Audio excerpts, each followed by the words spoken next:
இன்னைக்கு சித் மோமன் கிச்சன்ல ரொம்ப சுவையான பூண்டு சட்னி எப்படி பண்றதுன்னு பார்த்திடலாம். இன்னைக்கு பூண்டு சட்னிக்கு நான் 20 பூண்டு பல் எடுத்திருக்கேன், 10 காஞ்ச மிளகாய் எடுத்திருக்கேன். காஞ்ச மிளகாய் உங்க காஞ்ச மிளகாயின் காரத்தின் அளவை பொறுத்து கூட்டவோ குறைக்கவோ நீங்க செஞ்சுக்கலாம். ஒரு சின்ன நெல்லிக்காய் சைஸ் அளவுக்கு புளி எடுத்துக்கோங்க. இந்த புளி சேர்க்கறதுனால இந்த சட்னி சீக்கிரம் கெடாது. ஒரு வாரம் வரைக்கும் இந்த சட்னியை வச்சு சாப்பிடலாம். இட்லி தோசை கூட ரொம்ப அருமையா இருக்கும். நீங்க கண்டிப்பா ட்ரை பண்ணி பாருங்க. இப்போ இதோட செய்முறை விளக்கத்தை பார்த்திடலாம். அடுப்புல ஒரு கடாய் வச்சுக்கிட்டு 1 டீஸ்பூன் அளவுக்கு நல்லெண்ணெய் விட்டுக்கணும்.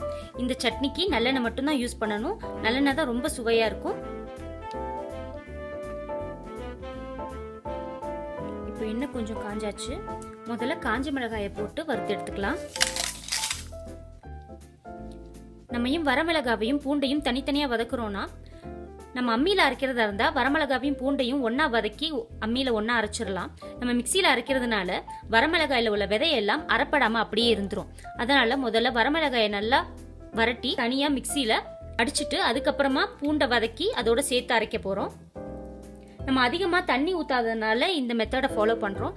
அதிகமா தண்ணி ஊத்துனீங்கன்னா ரொம்ப சட்னி தண்ணியா போயிடும். அந்த மாதிரி தேவையில்லை. நமக்கு துவையல் மாதிரி தேவையா இருக்கிறதுனால நம்ம இந்த மாதிரி முறையை பின்பற்றுறோம். இப்போ மிளகா நல்லா வறுப்பட்டாச்சு. இப்போ தனியாக எடுத்துக்கலாம். இப்போ இதே பேன்ல பூண்டை போட்டு வதக்கிக்கலாம்.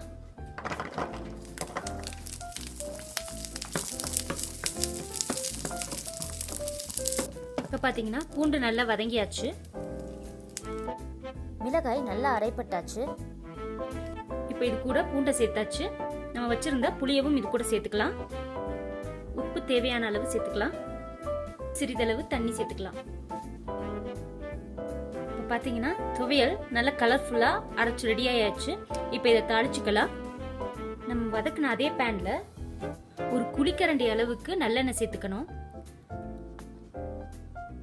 இப்போ இந்த எண்ணெயில 1 டீஸ்பூன் அளவுக்கு கடுகு உளுத்தம் பருப்பு, இப்போ ஒரு 1/4 டீஸ்பூன் அளவுக்கு பெருங்காயம் சேர்த்துக்கலாம். நம்ம அரைச்சு வச்ச துவையலை சேர்த்துக்கலாம். துவையல் நல்லா எண்ணெயோட சேர்ந்து கலந்து வரணும். இப்போ பார்த்தீங்கன்னா இந்த எண்ணெயோட கலந்து ரொம்ப சுவையான பூண்டு சட்னி ரெடி ஆயாச்சு.